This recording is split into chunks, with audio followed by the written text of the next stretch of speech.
Alright guys, people were asking about some MDT stuff, obviously, so here's the GRND-Pod.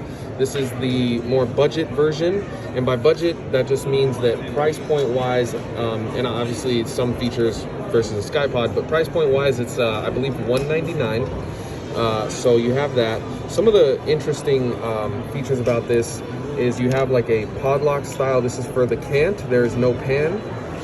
Which again, you don't need really, honestly, in like precision rifle competitions and things like that. You just don't.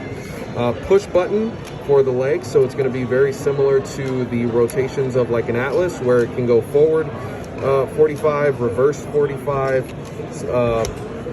you know, obviously standard deployed, and then forward or backwards towards the shooter, and then forward, just depending on however you want to stow it.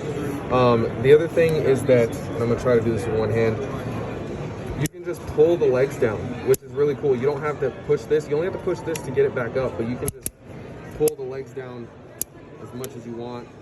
So that is the height there, which is nice.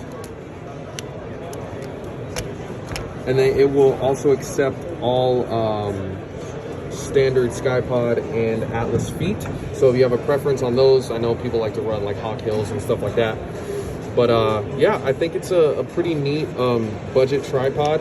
I mean, no, I won't be switching from my double pole SkyPod to this, but if you're on a budget and you know, want to do something like that, I think this is a great budget alternative. I have not tested this out, so I can't say exactly how solid it is, but I mean, just feeling it here, obviously it feels pretty solid, and it's pretty lightweight as well. It's nothing too crazy, so I think it's a nice alternative for the price point.